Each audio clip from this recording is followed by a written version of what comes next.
ہے علی، حق ہے علی، علی ہے، جدھر حق ہے ادھر مولا، جدھر حق ہے ادھر مولا، جدھر. اس واقعے کو نقل کر دوں جو ادھورا رہ گیا کہ آیت اللہ العظمیٰ خوئی درس کہہ رہے ہیں، اور آیت اللہ یعنی اوپر جو بیٹھا ہے وہ بھی آیت اللہ، نیچے جو بیٹھا ہے وہ بھی آیت اللہ ہے.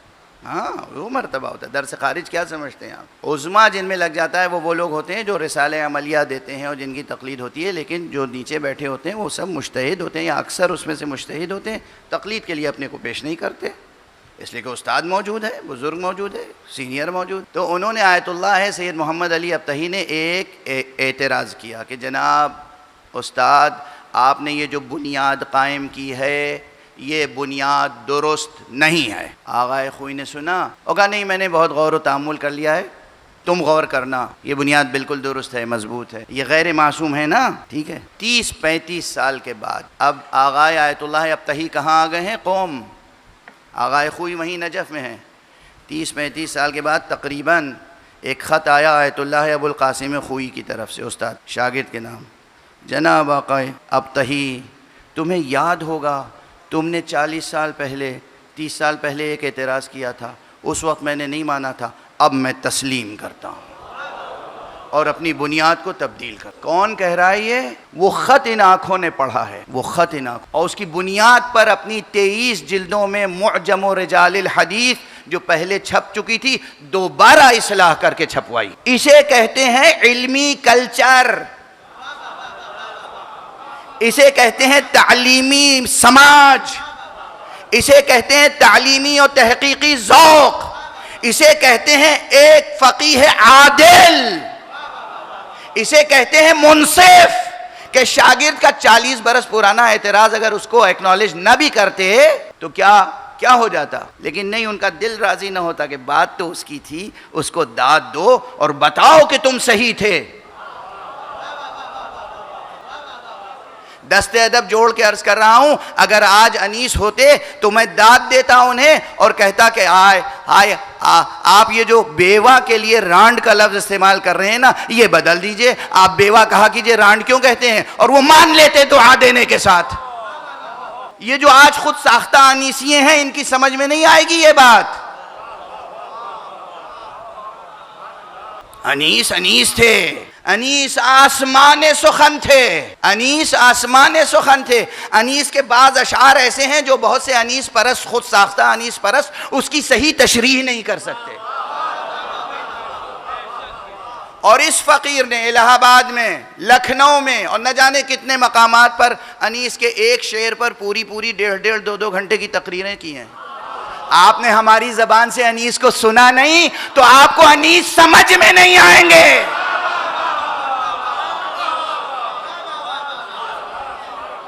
ارے آپ ہمارے سامنے آ کے بیٹھ جائیں تو انیس کے مرثیے صحیح پڑھ نہیں پائیں گے.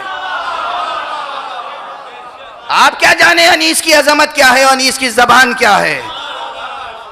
علمی گفتگو کا معیار الگ ہوتا ہے، قوم کو زندہ کرنے کا جذبہ الگ ہوتا ہے، قوم سے بھیک مانگنے کا جذبہ الگ ہوتا ہے، قوم کو بلند کرنے کا جذبہ الگ ہوتا ہے.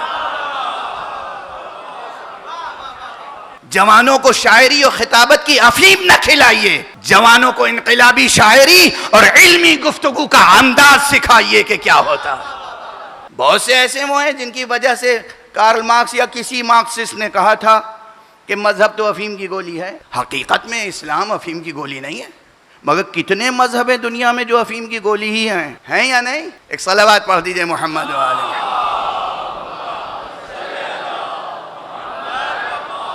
ارے کوئی انیس شناس آ کے بیٹھے تو ہمارے سامنے، کوئی اقبال شناس آ کے بیٹھے تو ہمارے سامنے، ہم دیکھیں تو صحیح اقبال کا کلام صحیح تلفظ کے ساتھ، صحیح اعراب کے ساتھ پڑھتے بھی ہیں آپ یا نہیں.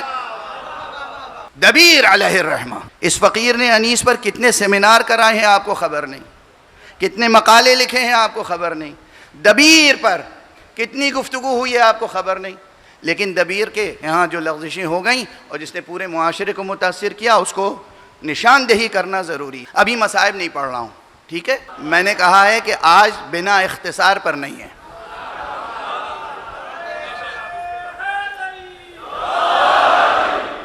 آج بنا اختصار پہ نہیں، درمیان میں پڑھوں گا، پھر فضائل پڑھوں گا، پھر مصائب پہ آؤں گا، ٹھیک ہے. ضبط کرنا، ضبط کیجئے گا۔ مرزا دبیر علیہ الرحمہ بہت بڑے شاعر ہیں، بہت بلند شاعر ہیں، مگر انسان ہیں، جبرائیل نہیں ہیں۔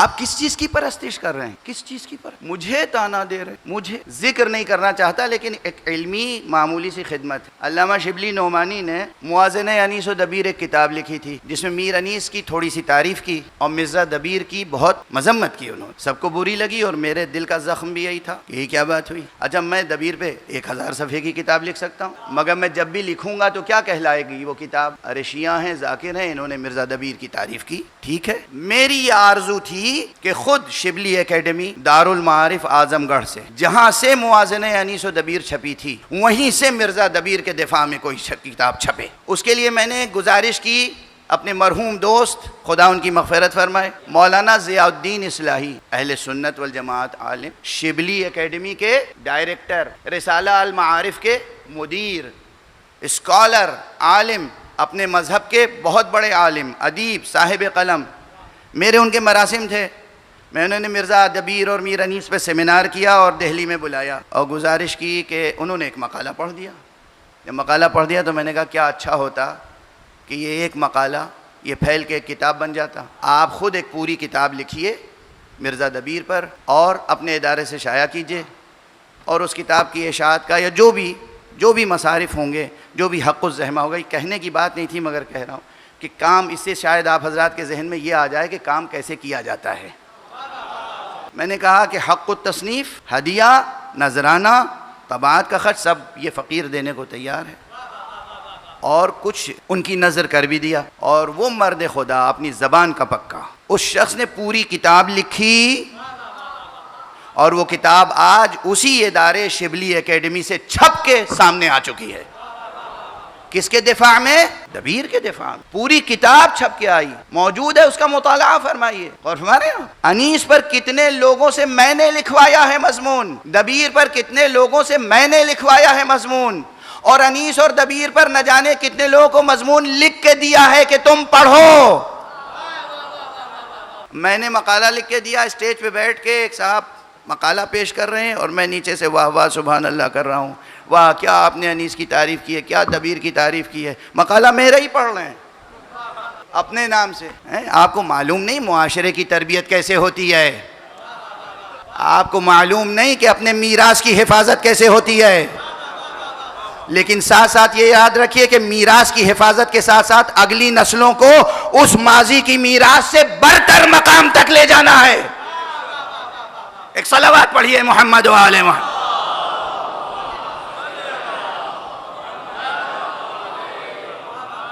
بس اب گفتگو سمیٹ دوں۔ آپ میں سے یہ جملہ میرا ہے اور نہ جانے کتنی بار ممبر سے کہہ چکا، اور یوٹیوب پہ موجود ہے پہلے سے تقریر۔ جو صرف اپنے مطلب کی سنتے ہیں وہ مخلص نہیں ہوتے، مخلص نہیں۔ میری تقریر آج سے شاید 10 12 15 برس پہلے یوٹیوب پر موجود ہے، ابھی بھی موجود ہوگی۔ لکھنؤ میں کہا تھا، کہیں اور نہیں، جہاں لکھنؤ کے ذاکرین و علماء ناراض ہو گئے۔ میں نے کہا کہ اگر کوئی عالم، ذاکر، ذمہ دار، خطیب موجود نہ ہو تو بہتر یہ ہے کہ میر انیس و مرزا دبیر کا مرثیہ ہی پڑھا جائے، اس لیے کہ وجہ بتائی تھی، اس لیے کہ میر انیس علیہ الرحمہ اور مرزا دبیر نے نہ صرف اپنوں کو، صرف شیعوں کو نہیں، جب وہ ممبر پہ آ کے مرثیہ پڑھتے تھے تو مسلمان اور ہندو اور عیسائی سب بیٹھ کے مرثیہ سنتے تھے اور سب فیض حسینی لے کے جاتے تھے۔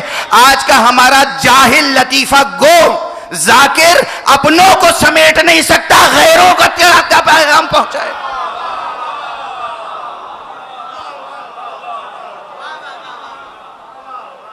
اپنوں کو جمع نہیں کر سکتا تو دوسروں تک کیا اہل بیت کا پیغام پہنچائے گا؟ اس لیے ضروری ہے کہ مرثیہ پڑھا جائے، انیس کا مرثیہ پڑھا جائے، دبیر کا مرثیہ پڑھا جائے، تحت اللفظ مرثیہ پڑھا جائے۔ تحت سوز خانوں کی تربیت اور تحت اللفظ مرثیہ خانوں کی تربیت کے ادارے قائم کیے ہیں میں نے، اور کتنے ایسے ہیں جن کو باقاعدہ اپنی نگرانی میں تحت اللفظ مرثیہ خانی کی تربیت دلوائی ہے۔ لیکن اس کے یہ معنی نہیں ہے کہ کہیں اگر ان بزرگوں سے چوک ہو گئی ہے تو ہم کہیں سے دہراتے رہو۔ اچھائیاں دہرائی جاتی ہیں، غلطیاں نہیں دہرائی جاتی۔ اب سن لیجئے ایک مثال. آج جی چاہتا تھا کہ میں کتاب لے کے آؤں اور وہ بند پڑھوں آپ کے سامنے اور پھر کہوں کہ آپ خود فیصلہ کیجئے. میں کون ہوتا ہوں فیصلہ کرنا؟ آپ خود فیصلہ کیجئے. اللہ زندگی دے، صحت دے، سلامتی دے. ڈاکٹر ہلال نقوی بہت بے جگری کے ساتھ مرثیے کی خدمت کر رہے ہیں، تخلیقی سطح پر بھی اور تحقیقی سطح پر بھی بہت کام کیا انہوں نے. اللہ انہیں 110 برس کی عمر عطا فرمائے. مرزا دبیر علیہ الرحمہ کے مرثیوں کا ایک انتخاب بھی چھاپا، بڑی خدمت ہے، مگر اس میں ایک مرثیہ ایسا بھی ہے جس میں چند بند ایسے ہیں جو میرے تبصرے کے بغیر کوئی بھی آپ میں سے کوئی بھی کسی خاتون کو بیٹھال کے سنا دو تو اسے بھی اعتراض ہوگا کہ ہاں یہ کیا کہہ دیا. کیا کہہ دیا میں بتاتا ہوں، ضبط کرنا عزیز. 10 محرم گزر چکی، 11ویں کی صبح. اب 11ویں یا 12ویں کی ایک روایت وہ بیان کر رہے ہیں، اور وہ یہ بیان کر رہے ہیں کہ اس صحرائے کربلا میں، اس مقتل میں ایک کارواں آ کے رکا، اور یہ کارواں جب رکا تو اس کارواں میں جو کارواں سالار خاتون تھیں غالباً ایک، وہ انہوں نے دیکھا کہ مقتل ہے، خون کی بو آ رہی ہے، ہولناک منظر ہے، پورے مصائب کے بیان ہیں یہاں. لیکن اس کے بعد جب شام ہوئی تو ان کی آنکھوں کے سامنے پردہ گر گیا، ایک پردہ پڑ گیا، اور اس کے بعد آسمان سے سواریاں اتری، اور آسمان سے سواری اتری، اس میں بی بی زہرا تھی. اور اب بی بی زہرا کا بین امام حسین کے لاشے کو دیکھ کر ہے.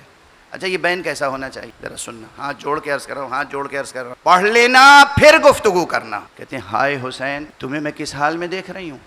میں نے تو زینب سے تاکید کی تھی کبھی بھائی کا ساتھ نہ چھوڑنا.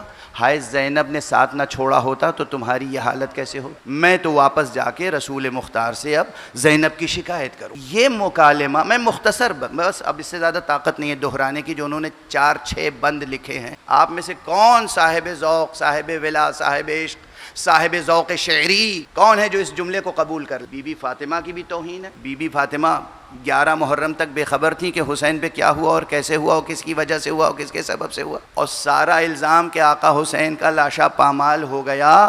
کیوں پامال ہوا؟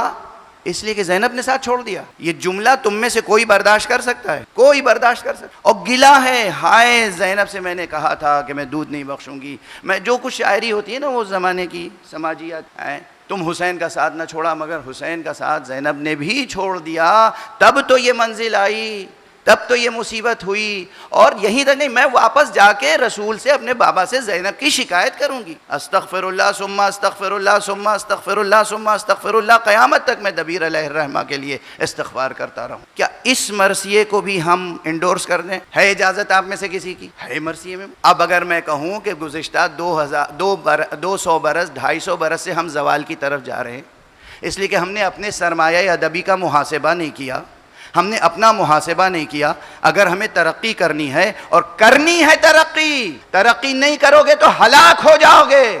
اور جب لفظ ترقی کہہ رہا ہوں تو صرف دنیاوی نقطہ نظر سے نہیں، کس شعور، کس جذبے، کس تہذیب اور کن اخلاقی اقدار کے سہارے سے امام زمانہ کا استقبال کرنا چاہتے ہو.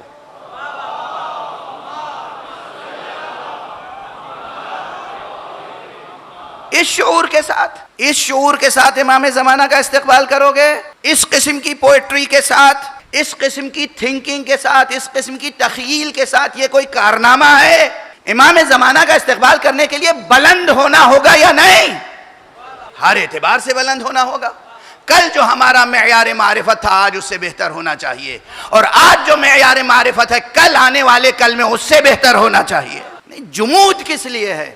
تنقید نہیں سنیں. تنقید کی 2 قسمیں ہوتی ہیں، ایک ہوتی ہے تنقید تخریبی، بگاڑنے کے لیے، ایک ہوتی ہے تنقید تعمیری. معاشرے کی تعمیر ہوتی ہے، فن کی تعمیر ہوتی ہے، سماج کی تعمیر ہوتی ہے، نسلوں کی تعمیر ہوتی ہے. جمود کا درس دوں آپ کو. اب سنیے میر انیس کا ایک مطلع، سنتے رہے ہوں گے ہمیشہ، آج مجھ سے سن لیجئے. سوزخانی میں بھی پڑھا جاتا ہے یہ سلام، لیکن لوگ سر دھنتے ہیں اور فوراً گریہ شروع کر دیتے ہیں. اب دیکھیے مزاج کیا ہے، جیسے ہی سوزخان مطلع شروع کرتا ہے گریہ شروع ہو جاتا ہے. حالانکہ اس مطلع میں مصائب نہیں ہیں، مصائب بعد میں بعد کے اشعار میں مصائب ہیں. مطلع میں تو امام زمانہ عجل اللہ تعالی فرجہ الشریف کی بات.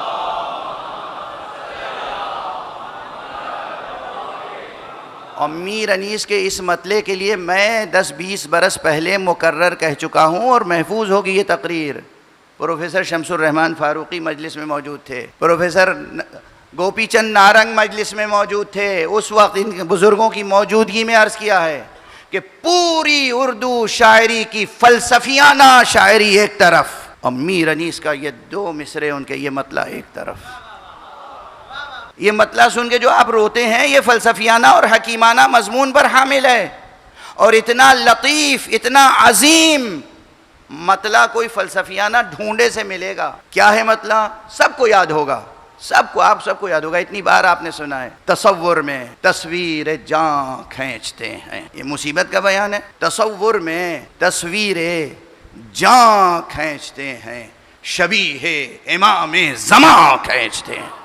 سچا یقین و ایمان ہوگا امام پر تب نہ مطلع اچھا لگے گا. امام کی معرفت ہوگی، امام کے بارے میں سوچتے رہو گے تب نہ اس مطلع میں نظر آئے گا کہ امام کے بارے میں کیا کہا گیا. امام کی طرف سے غافل لوگوں کو اس مطلع میں کیا نظر آئے گا؟ امام زمانہ امام غائب ہیں، ٹھیک ہے، بالکل اسی طرح جیسے ہمارے جسم میں ہماری روح غائب ہے.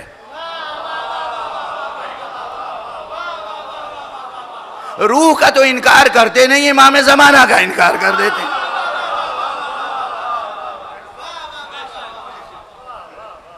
آپ کے جسموں میں روح ہے نہیں ہے؟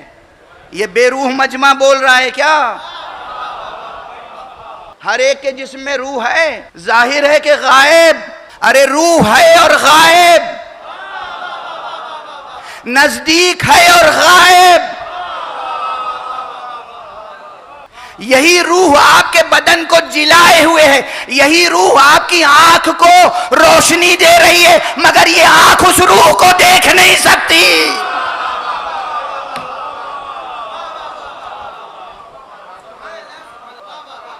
تمہاری ان آنکھوں میں روشنی کس وجہ سے ہے؟ روح ہے تب نہ آنکھیں کام کر رہی ہیں، آنکھوں میں روشنی ہے. روح ہی اس آنکھ کو بیدار رکھے ہوئے ہے، روح ہی اس آنکھ میں روشنی پیدا کر رہی ہے. روح کی وجہ سے آنکھ زندہ ہے اور یہ آنکھ روح کو دیکھ نہیں سکتی.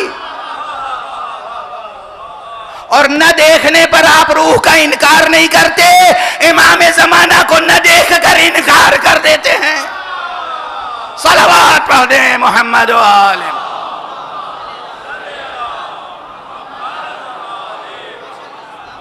ایک اور بلند صلوات پڑھیں.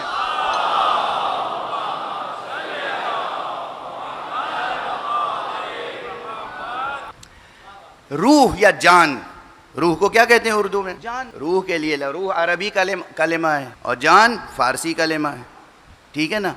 اردو میں ہے کیا؟ اردو میں سب اردو، عربی، فارسی، ہندی، سنسکرت، دنیا بھر کی زبانوں سے قرض لے لے کے ہم نے اردو بنا لی. اب الحمدللہ اردو ایک مستقل زبان ہے، یہ الگ فلسفہ ہے.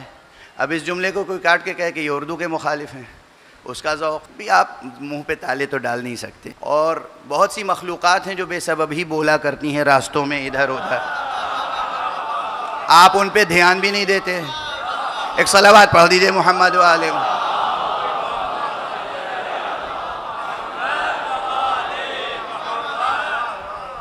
بہت سی مخلوقات ہیں، راستوں میں ادھر ادھر آوازیں آتی رہتی ہیں، اڑنے والی بھی بعض مخلوقات بولتی رہتی ہیں، مگر آپ کے کان پر گراں گزرتی ہے بات، آپ ان سے نہ جواب دیتے ہیں نہ سوال کرتے ہیں. وہ اب کوئی توقع میں رہے کہ میں جواب دوں گا، نہیں، کوئی جواب کا سوال نہیں. جواب اسے دیا جاتا ہے جو تعلیمی ذوق رکھتا ہو، علمی ذوق رکھتا ہو، عرفانی ذوق رکھتا ہو، جو دنیا کی لذتوں میں مست ہو. ہم اسے کیا جواب دے سکتے ہیں؟ تو جان لفظ ہے فارسی کا کلمہ، عربی کا کلمہ ہے روح. دونوں کے لیے ایک لفظ اور ہے فارسی میں روان.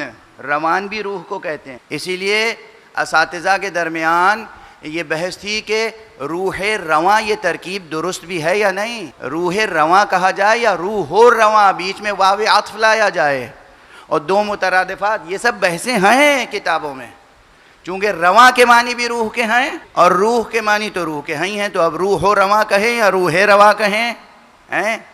اور رواں کس معنی میں یہاں لیں؟ وہ روانہ ہونے کے معنی میں یا روح کے معنی میں؟ یہ سب بحثیں ہیں. ٹھیک ہے، سمجھ میں آئی بات؟ اچھا، تو جان، اچھا یہ روح ہو یا جان ہو یا روان ہو، اس کی تصویر کوئی کھینچ سکتا ہے؟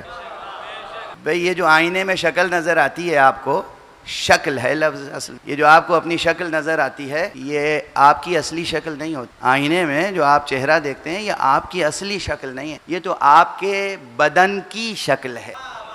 آپ اور آپ کا بدن دو چیزیں ہیں.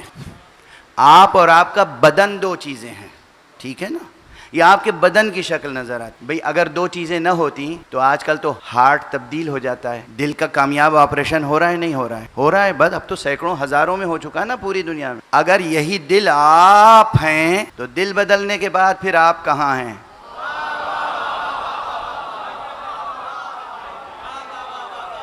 یہ قلب صنوبری، یہ جسم میں خون پھیلانے کے لیے جو ایک پمپ لگا دیا ہے، اس کو آپ قلب سمجھتے ہیں. یہ آپ ہیں، یہ آپ ہیں، یہ تو بدل گیا. اب بچوں کے لیے کہہ رہا ہوں یہ جملہ کہ فرض کیجئے کہ آپ کو کسی سے محبت ہے تو یہ محبت کہاں ہوتی ہے؟ سب کہتے ہیں دل میں ہوتی ہے. اب وہ جناب والا، اب مثال دے دوں، مثلا کہ کوئی شخص ہے، اس کو اپنے باپ سے محبت ہے، ماں سے محبت ہے، بھائی سے محبت ہے، اہل اولاد سے محبت ہے، بیوی سے محبت ہے، اور وہ گیا امریکہ، اور امریکہ میں اس کا ہو گیا کامیاب ہارٹ ٹرانسپلانٹ. اب وہ جس کا دل لگایا گیا اسے کتوں سے محبت تھی.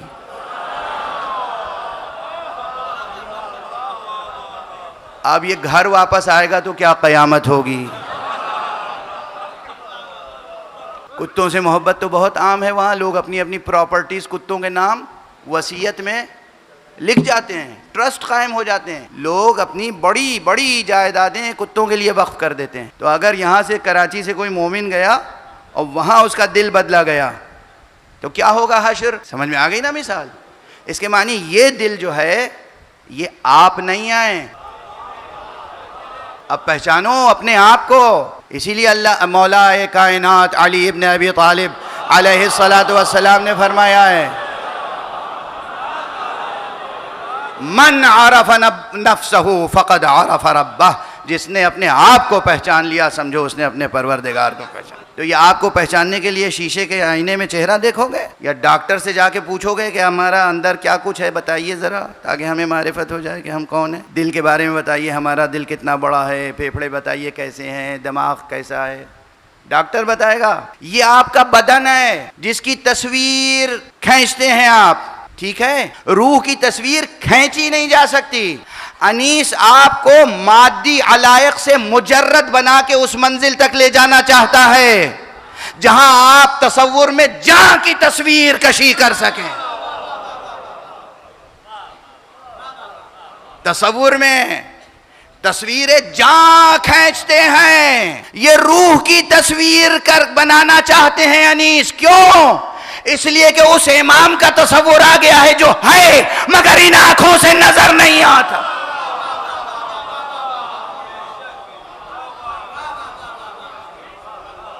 صلوات پڑھ دیں محمد و آل محمد.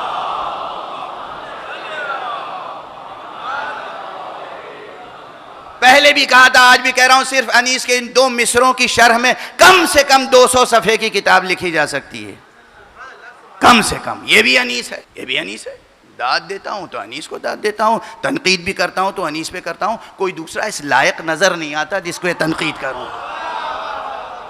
انیس اس فقیر نے کہا ہے انیس کی زمین. وہ ایک مرتبہ میر انیس علیہ الرحمن نے ایک سلام کہا. جب وہ ایسے ہی لوگ جو ہوتے ہیں نا بلا وجہ گروپس بن گئے، پارٹیاں بن گئیں، الگ الگ ہو گئے بلا وجہ. ایک گروہ انیس کا مخالف، ایک گروہ دبیر کا مخالف. اب میر انیس علیہ الرحمن نے ایک سلام کہا اور وہ سلام یہ تھا کہ صدا ہے فکر ترقی بلند بینوں کو، صدا ہے فکر ترقی بلند بینوں کو، ہم آسمان سے لائے ہیں ان زمینوں. اور اس پہ شاندار اشعار ہیں. اس پر کسی مرزا دبیر علیہ الرحمن کے شاگردوں میں سے کسی نے ایک سلام کہہ دیا. جب کسی کی زمین اچھی لگتی ہے تب نہ سلام کہتا ہے، تو یہ ایک طرح سے خراج عقیدت ہے. اسے برا بھی نہیں ماننا چاہیے، خوش ہونا چاہیے کہ بھئی ہماری زمین میں کسی نے شعر کہا. میر انیس علیہ الرحمن کے آس پاس کے لوگ برا مان گئے اور انہوں نے تنقید شروع کی. یہ پورا معرکہ ہوا انیسیوں اور دبیریوں کے درمیان، یہاں تک کہ میر انیس علیہ الرحمن کے بھائی نے بھی ایک سلام کہا اور کہا کہ بھلا تردد بے جا سے ان میں کیا حاصل، اٹھا چکے ہیں زمیندار جن زمینوں کو. یعنی ایک زمیندار زمین اٹھا چکا، وہ اس زمین میں کوئی دوسرا شعر نہ کہے.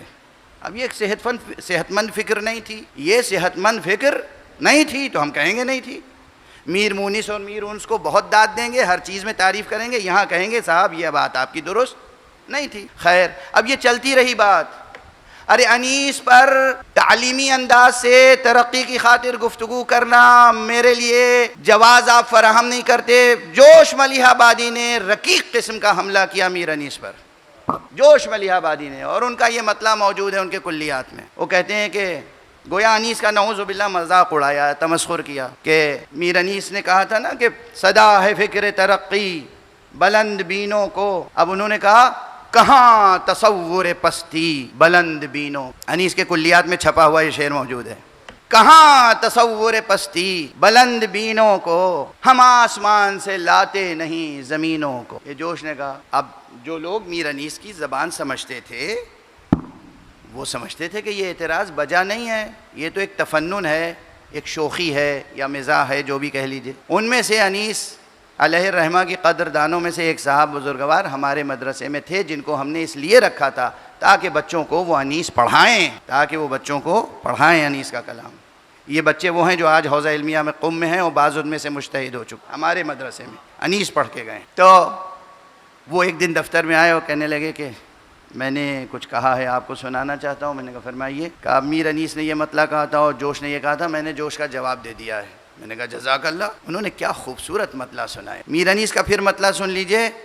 صدا ہے فکر ترقی، صدا، صدا سین سے صدا، صدا ہے فکر ترقی بلند بینوں کو، ہم آسمان سے لائے ہیں ان زمینوں. جوش نے کیا کہا؟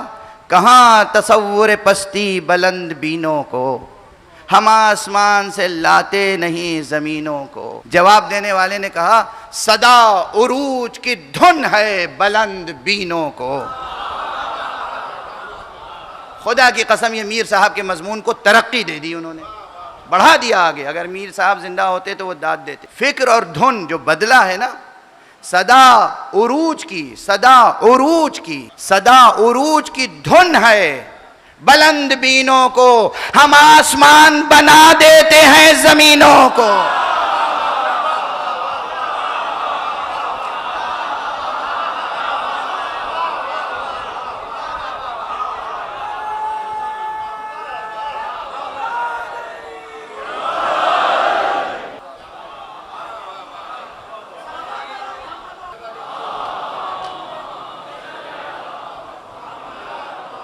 صدا عروج کی دھن ہے، صدا عروج کی دھن ہے بلند بینوں کو، ہم آسمان بنا دیتے ہیں زمینوں کو.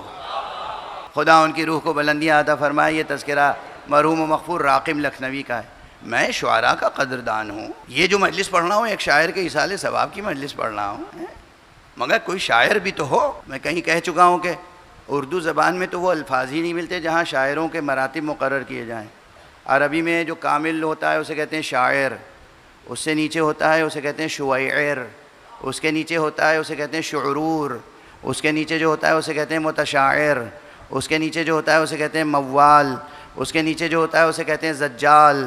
اور جو رجز پڑھتا ہے صرف شعر نہیں کہتا، صرف بحر رجز ہی تک محدود ہے، اسے کہتے ہیں راجز. شاعر تسلیم ہی نہیں کرتے اس کو. جوانوں، بچوں، شاعر بنو، مگر اس منزل پہ بنو کہ جہاں دعبل اور فرزدق بھی تمہیں رشک سے دیکھیں. صلوات پڑھیں محمد و آل محمد. یہ سلام میرا کوئی 30 سال پرانا ہے، 30 سال پرانا. وہیں جھکاتے ہیں افلاک فن جبینوں کو، انیس فکر اٹھاتے ہیں جن زمینوں کو. اور اس کے بعد یہ انیس کی نظر تھا، اب مولائے انیس کی نظر ہے. زمین پر بھیج کے حق نے فلک نشینوں کو.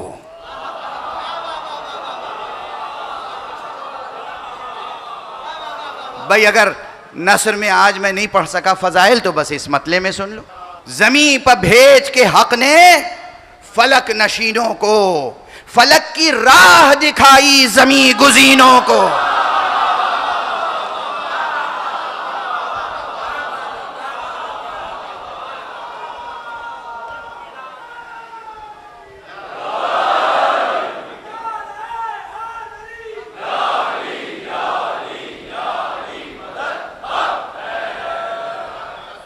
ہاں یقیناً میں یہ نہیں کہہ سکتا تھا اگر میر انیس نے زمین ہموار نہ کی ہوتی.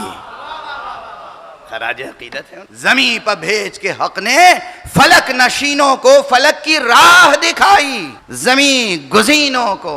یاد آیا مولا کا جملہ, سلونی سلونی قبل ان تفقدونی, پوچھ لو مجھ سے قبل اس کے کہ تمہارے درمیان نہ رہوں, میں زمین کی راہوں سے زیادہ آسمان کی راہیں جاؤں.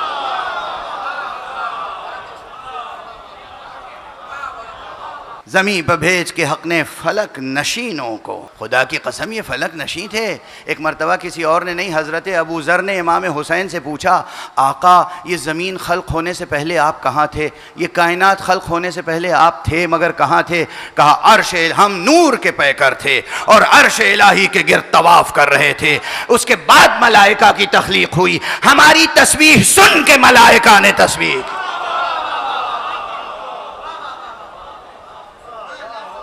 یہ سب ذہن میں رہے اور پھر سوچو, زمین پر بھیج کے حق نے فلک نشینوں کو فلک کی راہ دکھائی, زمین گزینوں کو. اور سب آدم خاکی کا تذکرہ کر. آدم خاکی یہی سنا ہے نا ہمیشہ, آدم خاکی. اب آدم نوری کا تذکرہ بھی سن لیجئے. آدم نوری کا تذکرہ یہ ہے, ہوا جو کعبے میں ہوا. معاف فرمائیے گا, ایک صلوات پڑھ دیجئے محمد والا. اب ظاہر ہے میں اپنے شعر سناتا تو نہیں رہتا تو یاد بھی نہیں رہتے. ظہور آدم نوری ہوا جو کعبے میں, ظہور آدم نوری ہوا جو کعبے میں, سفیر نور نے روشن کیا زمینوں کو. ظہور آدم نوری ہوا جو کعبے میں, سفیر نور نے روشن کیا زمینوں کو. باحترام خطیب بلاغت صمدی, باحترام خطیب بلاغت صمدی, سجایا منبر عرفان اپنے زینوں کو. مولا امیر المومنین صاحب نہج البلاغہ کا تذکرہ ہے. باحترام خطیب بلاغت صمدی, سجایا منبر عرفان اپنے زینوں کو. اور اگر یاد آ جائے تو پھر ساری جنگیں ایک شعر میں یاد کر لیجئے گا. شجاعتوں کے علم نصب ہوں بدست علی,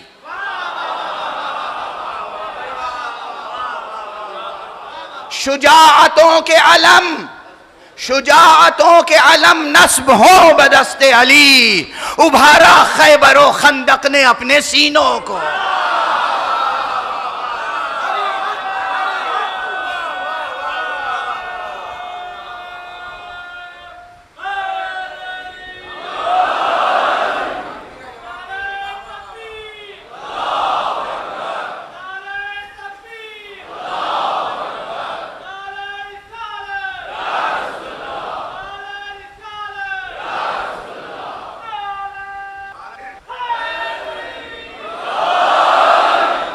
جزاکم اللہ. شجاعتوں کے علم نصب ہوں بدست علی, ابھارا خیبر و خندق. یہ زمینیں بھی تو خوش ہوتی تھیں نا, کب سے بوجھ سہ رہی ہیں مشرکوں کا, کافروں کا, بت پرستوں کا اور بتوں کا. کاش علی آئیں اور توحید کا علم گاہ ہو.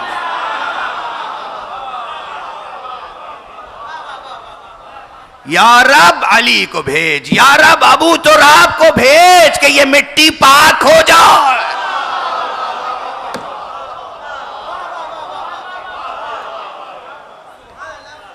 زمینوں کی صدا ہے, یہ زمینوں کی مناجات ہوا کرتی تھی, یہ زمینوں کی مناجات ہوا کرتی تھی. میرے مالک, میرے خالق, میرے رب ابو تراب کو بھیج دے تاکہ ہماری مٹی پاک ہو جائے.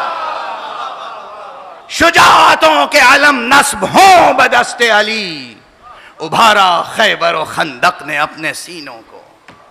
مولا ادھر حق ہے علی, علی حق ہے, علی حق, علی علی حق ہے, علی حق ہے, علی حق ہے, علی علی. جدھر حق ہے ادھر مولا, جدھر حق